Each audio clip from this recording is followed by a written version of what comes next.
আলাইকুম। সবাই কেমন আছেন? আশা করি ভালো আছেন। আলহামদুলিল্লাহ আমরাও ভালো আছি। এই তো আব্দুল্লাহ ঘুমাইছিল, এখন তো বিকাল হয়ে গেছে। এখন ওঠার পরে যে বাগরখানি খাইতেছে,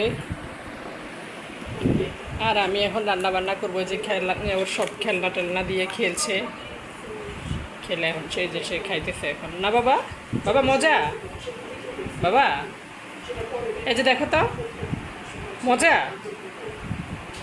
এই যে এই বাগরখানিটা, এই বাগরখানিটা ওর বাবা নিয়ে আসছিল।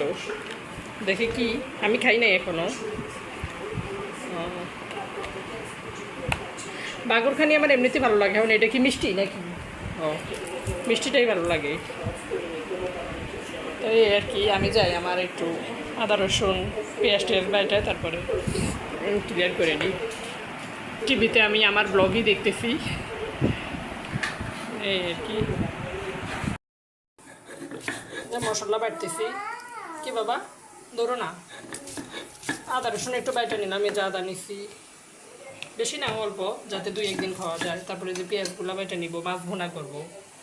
মাছ ভুনা আর কচু ছড়ি দিয়ে একটুখানি চিংড়ি মাছ দিয়ে রান্না করব। তো সব কিছুই বাটা মশলাই দিব, এই জন্য বাইটা নিতেছি। বাটা মশলা দিলে একটু মজা লাগে তো। আর দেখলাম যে আদা রসুনগুলো এমনিতেও আদাগুলো নষ্ট হয়ে যাবে, বাইটা বাইটা খেয়ে শেষ করি। আগের কিছু আছে ওগুলো থাক পরে। আজকে দিনের থেকে ভিডিও করা হয় নাই, সকালের দিকটা ভিডিও করা হয় নাই, তেমন কোনো কাজও ছিল না, শুয়েছিলাম আব্দুল্লারে নিয়ে, কিছু করি নাই তেমন। রান্না টান্না তো ছিলই, তো ভাবলাম এখন থেকেই শুরু করি, যেহেতু কাজও শুরু করছি, একটু দেখাই। এই আর কি, কচু ছড়ি কাটলাম তো, কচু ছড়ি কাটতে তো অনেক সময় লাগে, ওটা কাটতে অনেকটা সময় লেগে গেছে। এই যে কচু ছড়িটা কেটে রাখছি, তারপরে এই যে এই মাছগুলাই ভুনা করবো, এই যে রুই মাছগুলা ভুনা করবো।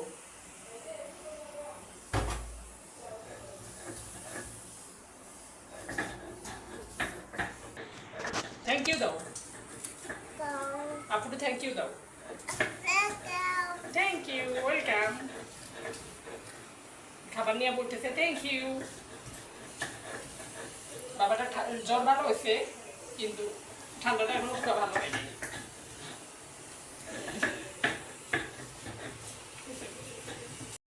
মাছটা ভাজা হয়ে গেল, এই যে এখন এই যে এই ফ্রাই প্যানের মধ্যে এই পেঁয়াজ বাটা দিয়ে দিব। বিসমিল্লাহ। শুধু পেঁয়াজ ফুটতেছে, মাছ ভুনা করবো তো, ওই জন্য পেঁয়াজটা একটু বেশি দিলাম।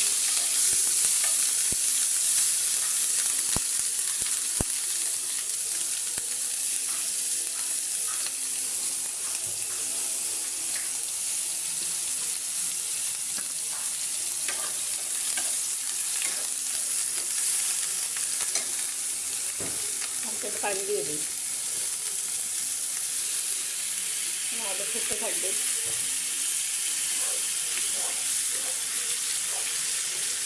এত বড় ফ্রাই প্যানের দরকার হতো না, কিন্তু দিলাম যে মাছ ভাজি করছি। আদা রসুন দিলাম, এখনই বেটে নিলাম, ওটাই একটু দিলাম, বেশি না তো, 4 পিস মাছ। কি বাবা, ওদিক যাও তো তুমি, আপুরে যাও যাও।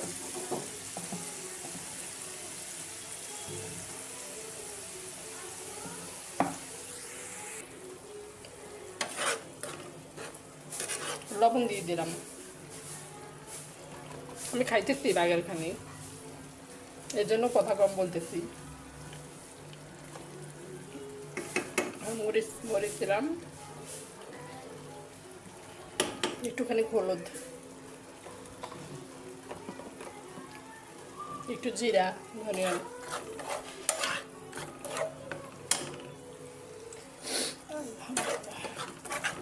পানি খাবো। বেশি বড় ফ্রাই প্যান হলে অসুবিধা, ছোটোটা তো আছে, কিন্তু এটাতে ভাজলাম, এটা ভালো হয় ভাজা।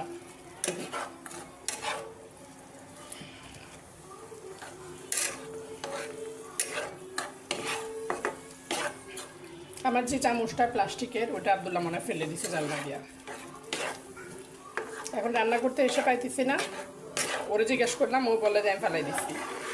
মানে ঠিক মতো তো বলতে পারে না, বলে যে ও তো ফালাই দিছি রে, বলে হাই দিছি। মানে কোনো জিনিস ফালাই দিলি ও বলে হাই দিছি। এখন বলতেছে, আমি বললাম যে চামচ কোথায়, তুমি খেলছিলা, বলে যে হাই দিছি। বারান্দা দেখায় যে ওখান দিয়ে হাই দিছি, বলে যে হাই দিছি হাই দিছি। পানি খেয়ে নিই।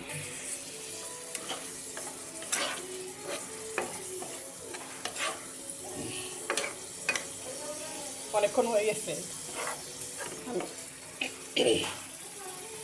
রুমে গিয়ে কতক্ষণ বসেছিলাম, আবার আসলাম। এই যে বাটা মশলা তো সব কি সুন্দর দেখা যাচ্ছে, গ্রেভিটা দেখুন। আর এইভাবে খুব মজাও লাগে, কিন্তু ভুল হয়ে গেছে, কয়েকটা কাঁচামরিচ বাটা দিলে আরও ভালো লাগতো। কাঁচামরিচের একটা ফ্লেভার আসতো, মনে নাই। আর আমার একটু কোমরের সমস্যা, আমি বেশিক্ষণ দাঁড়ায় থাকতে পারি না, আগে থেকেই ছিল। আর আবদুল্লাহ ফিভারে হওয়ার পর থেকে ব্যথাটা আরও বেড়ে গেছে। তো অনেকগুলা আদা বাটলাম, অনেকগুলো বলতে মানুষ তো এর চাইতেও বেশি বাটে, মানে অভ্যাস নাই তো বাটলাম। তারপরে আবার পেঁয়াজগুলো তো সবগুলাই বাইটা নিচ্ছি। তো কাঁচামরিচটা আর মনেও ছিল না, আর বাটলামও না। বাইটা নিলে অবশ্য রান্নাটা কিন্তু খুব মজা হয়। এটাকে আমি তাও আর একটু কষাই নিব, যেহেতু আদা রসুনও আছে। যতটুকু কষাবো তত স্বাদ হবে। কষানো পর 4 পিস মাছই ভোনা করে ফেলবো।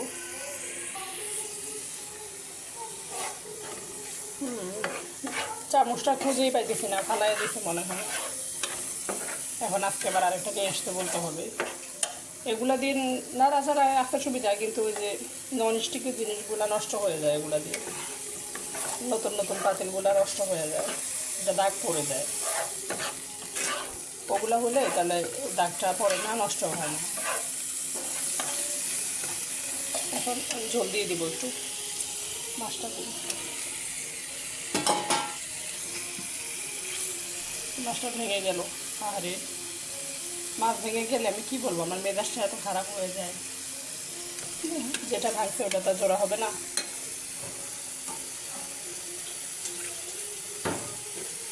একটু জল দিয়ে দিই।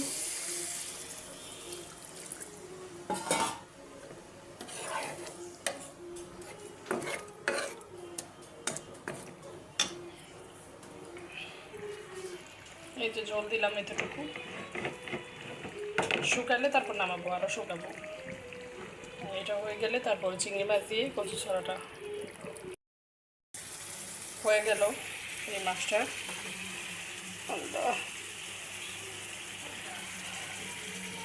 আমি লবণ টবণ দেখলাম, সব কিছুই ঠিক আছে। এখন এই পাশে নিয়ে আসি। আমি পরে আবার কাঁচামরিচ এই কড়াইটা বসাই দিই। এটার মধ্যে কচু ছড়ি বসাবো, আর এটা বাটির মধ্যে নিয়ে নিই।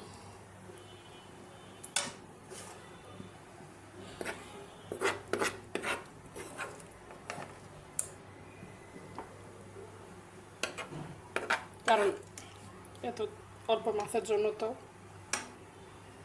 এত বড় পাতিলের দরকার নাই, সেজন্য বাটিতে নিয়ে নিতেছি।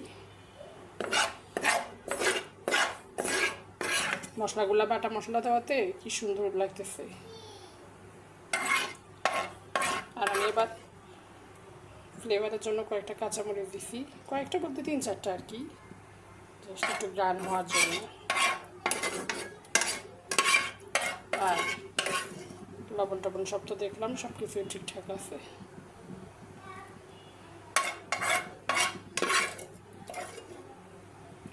এই মাছও আমার কয়দিন যায়, হয়তো যদি ভালো লাগে। ওটা আবার খেলে হয়তো অর্ধেকটা খাবে। ফুল মাছ তো ও খেতেই পারে না, আমিও খাই না। এখন আমার মেয়ে তো মাছ পছন্দ করে না, যদি মশলা বাড়ি এভাবে পাটায় বেটে দিলে একটু খায়, ও বলে যে ভালোই লাগে। দেখি এখন কী করে। মজা করে রান্না করছি, খাইলে তো বুঝবে যে ভালোই। কিন্তু আসলে ও মাছ বেশি পছন্দ করে না, শুধু চিংড়ি মাছটাই খায় মাছের মধ্যে, আর এমনিতে মুরগিটাই খায়। দেখতে কিন্তু খুব সুন্দর, ঠিক না? মাশাআল্লাহ। এটা খালি, আর এটাতে এখন কচু ছড়ি বসাবো। তেলটা দিয়ে দিব, চামচটা সরাই দিই। তো এটা রেখে আসি।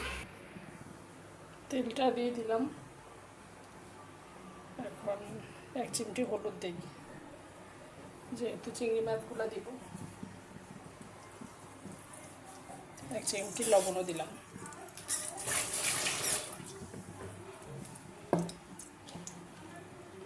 আর খালি একটু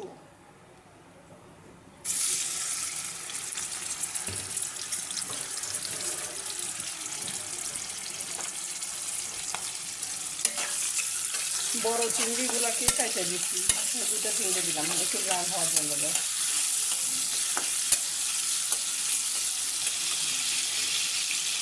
আপনারা হয়তো বলবেন যে আমি খুব কিপটা মানুষ, আমি একটু হিসাব করেই চলি ভাই। আর যেহেতু আমাদের তরকারি এমনিতেই কেউ অত বেশি এটা খায় না, ওর বাবা খায়, আমি তো রাত্রে খাই না, আমার মেয়ে খায়, তো এত মাছ তরকারি এত বেশি দিয়ে কী করবো? আর একটু হিসাব করে চলা ভালো না? মহিলা মানুষ একটু, আমার মনে হয় যে হিসাবই হয় ভালো। এখন একটু লাল হচ্ছে, আর এখন আমি পেঁয়াজ মরিচের একটু পানি সহ দিয়ে দেবো পেঁয়াজটা।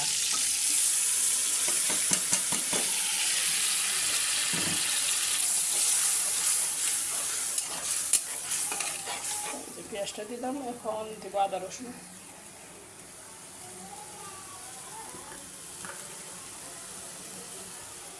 আদা রসুন দিলাম একটু,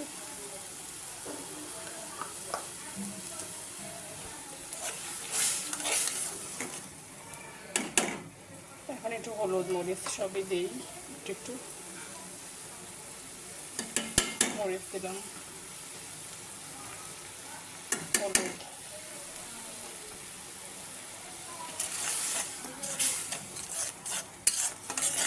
মশলাটা কষিয়ে নেব।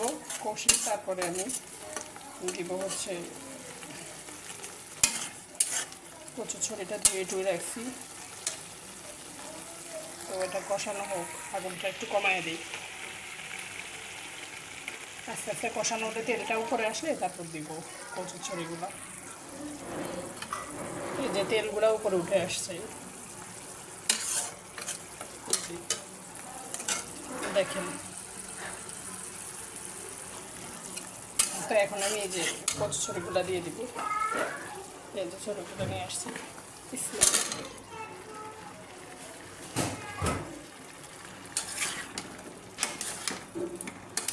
অল্প কচু ছড়ি, একদম অল্পই, এর জন্য চিংড়ি মাছও কমই দিলাম, যেহেতু তরকারিও কম।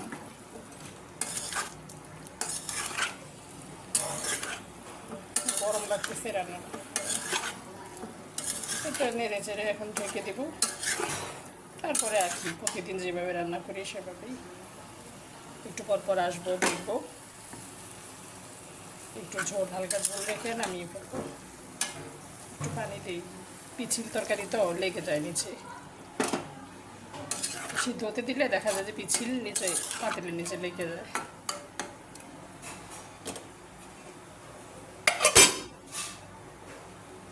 ঢেকে দিলাম, সোজা করে দিই, পাতিলটা পাকা হয়ে গেছে, হতে থাকুক। ডিম আমার মনে হয় একটা ফাটা ছিল, মনে হয় সবগুলো ঠিক আছে। এই যেগুলো মানে আলু, পেয়ারা, পেয়ারা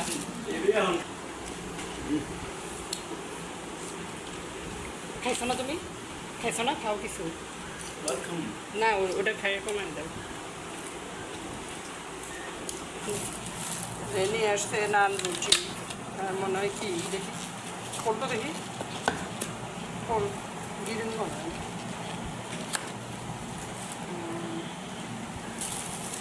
ওর বাবা এগুলো নিয়ে আসছে। এটা কি রুটি? আলুগুলো এখানে রেখে দিই, অনেকগুলো আলু। এই যেমন কচুর ছড়ির এই যে ফাইনাল লুক। আর এটা সেই মাছ বোনাটা।